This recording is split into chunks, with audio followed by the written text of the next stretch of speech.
में जिस तरह से दंगे हुए, जिस तरह का नुकसान हुआ, वो सभी को हैरान करने वाला था।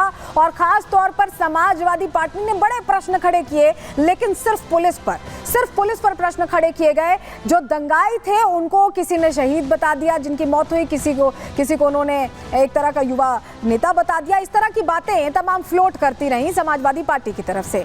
27 के चुनावों की ऐसा लगता है कि टेंशन अभी से समाजवादी पार्टी को हो गई है, क्योंकि जब संभल जल रहा था तब वहां पे सपा सांसद हैं, आपको पता है, सपा के ही विधायक हैं, कोई नहीं था वहां पर, कोई लखनऊ था, कोई दिल्ली था।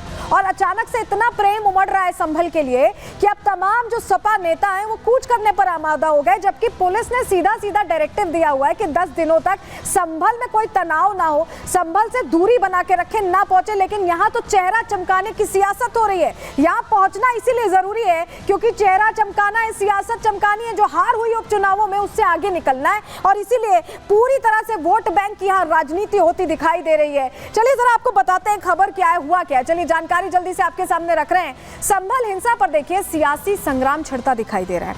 अखिलेश ने बाकायदा एक डेलीगेशन बनाया और हिंसा वाली जगह जाने पर ऐसे में सपाई जो थे वो अड़ते दिखाई दिए। सपा के डेलीगेशन को पुलिस ने रोकने की कोशिश की। लखनऊ में माता प्रसाद को पुलिस ने रोका, नेता विपक्ष हैं आप जानते हैं, और माता प्रसाद ने पुलिस पर गंभीर आरोप ऐसे में लगा दिए। संभल का सच छिपाना चाहती है पुलिस, ये कह रहे थे यहाँ पर समाजवादी पार्टी नेता माता प्रसाद। सीधे संभल जाने पर अड़े दिखाई दिए और कह रहे हैं कि सच छिपाना चाहती है पुलिस, और यही वजह है कि समाजवादी पार्टी नेताओं का जो डेलीगेशन था उसे जाने नहीं दिया गया। जरा आपको तस्वीर दिखाते हैं। चलिए जरा आपको तस्वीर दिखाएंगे कि कैसे रोकने की कोशिश की गई यहाँ पर माता प्रसाद को, और उसके बाद वो भड़कते दिखाई दिए, गुस्सा उनका फूटता दिखाई दिया। सुनिए जरा।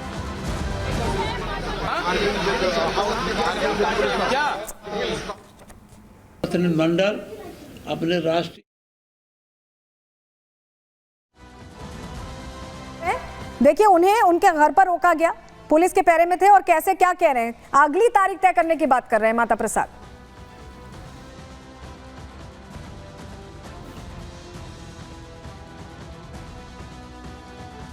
हर हालत में संभल जाएगा। दूसरी बात यह है कि समाजवादी पार्टी ने ये निर्णय लिया है, हमारे नेता अखिलेश जी ने कहा है कि जो मृतक हैं, गोली से मरे हैं वहाँ संभल में, उनको समाजवादी पार्टी अपने तरफ से 5-5 लाख रुपया उनको देंगी। ये हमारी मांग है कि 1-1 करोड़ रुपया मृतक परिवार को दे। संभल की जो व्यवस्था है उसमें निष्पक्ष ढंग से उसकी जांच होनी चाहिए। तो माता प्रसाद पांडे को आपने सुन लिया, कह रहे हैं अगली तारीख तय करेंगे। और जरा इकरा हसन की तस्वीर भी आपको दिखा देते हैं। दिखाइए तस्वीर, दिखाइए जरा। ये इकरा हसन है, ये भी जाने की तैयारी में थी, इन्हें भी संभल पहुंचना था। जियाउर रहमान बर्क वहीं से सांसद हैं, उस दिन गायब थे, नदारत थे जब पूरा हंगामा हो रहा था, किसी को समझाने नहीं आए, भड़काने जरूर पहुंचे थे। अब इकरा हसन को जाना था। ये तस्वीर हम आपको दिखा रहे हैं। पुलिस ने उन्हें रोक दिया और संभल जाने पर अड़ी दिखाई दी सपा सांसद, बार बार बहस करती रही, लेकिन पुलिस ने आखिरकार उन्हें जाने नहीं दिया। लेकिन इकरा हसन इसके बाद भी काफी ज्यादा बौखलाई हुई थी, गुस्से में दिख रही थी। पुलिस ने रोका, तस्वीर हम आपको दिखा रहे हैं।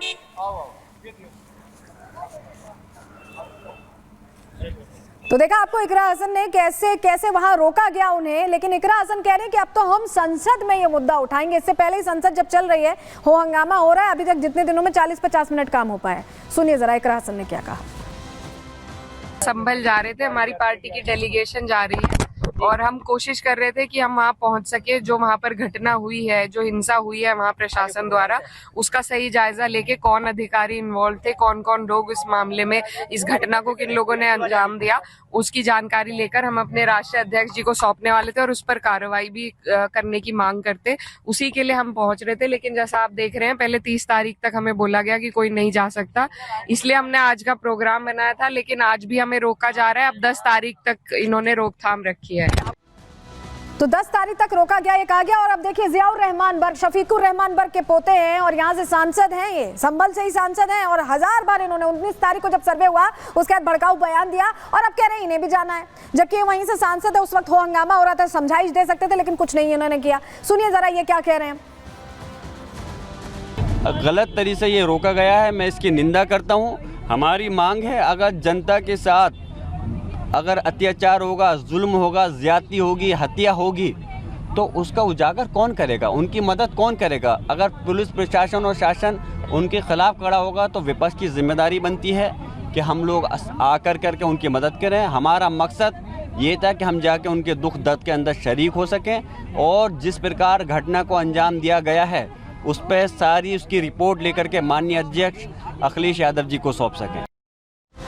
देखिए, संभल इस वक्त शांत है, लेकिन शायद ये शांति कुछ सियासतदानों को राज नहीं आ रही है, उन्हें पसंद नहीं आ रही है और यही वजह है कि बीजेपी प्रश्न पूछ रही है, बीजेपी नेता सवाल पूछ रहे। सुनवाते हैं आपको। समाजवादी पार्टी के जो चाल चरित्र और चेहरा है वो उजागर हो गया है। संभल की घटना की जिम्मेदारी अखिलेश यादव जी को लेना चाहिए। वास्तव में जो संभल के अपराधी हैं वही समाजवादी हैं। जिन लोगों ने कुकृत्य को अंजाम दिया है सब समाजवादी पार्टी के कार्यकर्ता हैं और समाजवादी पार्टी उनके कुकृत्यों को छिपाने के लिए तरह तरह के बयान जारी कर रही है। कुछ भी समाजवादी पार्टी सब में पॉलिटिक्स करना चाहते हैं कि हार के बाद महाराष्ट्र में और इधर भी उत्तर प्रदेश में हार के बाद ये सभी चीज़ों में कम्युनल पॉलिटिक्स करना चाहता है, ये ठीक नहीं है। इनको तो जो समाज में एक शांतिपूर्ण वातावरण रहना है इसके ये लोग खिलाफ है। ये वो गुंडा समाजवादी पार्टी है जिसके समय में साल में 200 दंगे होते थे जब ये सत्ता में थे, और आज विपक्ष में है तो इनको ना वर्दी पे भरोसा है ना ये वर्दी के साथ खड़े हैं। इनके अपने लीडर सांसद जिनकी प्रतिबद्धता होनी चाहिए कि शांति बहाल हो, वो साजिश करते हैं दंगा करवाने के लिए, भड़काने के लिए। बीजेपी सवाल पूछ रही है क्योंकि आप सीसीटीवी फुटेज भी ऐसे ही सामने आ रहे हैं जो उन सवालों को सपोर्ट कर रहे हैं। क्योंकि ये देखिए, आप यहां पर देखिए मौलाना साहब को ये भीड़ को बुला रहे हैं, बुलावा भेज रहे हैं। जरा देखिए, ये सीसीटीवी फुटेज है और इसके जरिए खुलासा हुआ है। हमने आपको प्रहार में ऑडियोज भी सुनाए थे कि कैसे लोगों से सामान लेकर आने की अपील की जा रही थी और यहाँ पर मौलाना साहब लोगों की भीड़ इकट्ठा करने के लिए इशारे से लोगों को कह रहे हैं कि आओ। ये तस्वीर सीसीटीवी के जरिए यहाँ पर सामने आई है। मौलाना भीड़ को भड़काते, बुलाते हो हंगामा करते नजर आ रहे हैं और ये तस्वीरें बता रही हैं कि कैसे बाकायदा यहाँ पर मौके के साथ लोगों की भीड़ इकट्ठा की गई थी जिस दिन 24 तारीख को 2.5 घंटे तक पत्थरबाजी हुई है। लेकिन इस बीच कासिम जमाल जो हैं, जो यहाँ जामा मस्जिद के, शाही जामा मस्जिद के विपक्ष का जो लॉयर हैं, जो मुस्लिम समाज के लॉयर हैं मुस्लिम पक्ष के, उनका ये कहना है कि ये जो पूरे आरोप बात कही जा रही है हरिहर मंदिर की जो थ्योरी है हिंदू पक्ष की तरफ से, ये सारी थ्योरी बेबुनियाद है। वो सीधे सीधे आरोप लगा रहे हैं। सुनिए जरा, उनको भी सुन लीजिए। लोग अपनी तरफ से क्या पक्ष रख रहे हैं, क्योंकि जो दूसरा पक्ष है, चाहे वो एएसआई हो या विष्णु शंकर जैन हो, वो लगातार बोल रहे हैं कि ये हरि मंदिर है। आप लोगों की तरफ से अपने पक्ष में क्या बातें रखी? देखिए, उनका कहना गलत है। उन्होंने दावे में मस्जिद एडमिट की है और दावे में जो प्लेंट अगर आपने पढ़ी हो तो सब जगह वो मस्जिद कहते हुए आए हैं कि ये मस्जिद है। उनका कहना यह है कि कभी ये हरिहर मंदिर था जो तोड़ के गिराया, जो एक कहानी पे आधारित है और वो अंग्रेजों की कहानी पे आधारित किसी उनकी वो बात बता रहे हैं, जैसा मैंने उसको पढ़ा कि वो अंग्रेजों की कहानी, और अंग्रेज जिस वक्त आए थे ये 1857 के बाद की बात है, और जब से अंग्रेज ने कहीं 70 या 80 में कुछ लिखा, 1870-80 में, तो उस वक्त तो अंग्रेज़ों का हमने जब बचपन से पढ़ा तो अंग्रेज़ों ने कि डिवाइड एंड रूल वाली पॉलिसी अपनाई थी।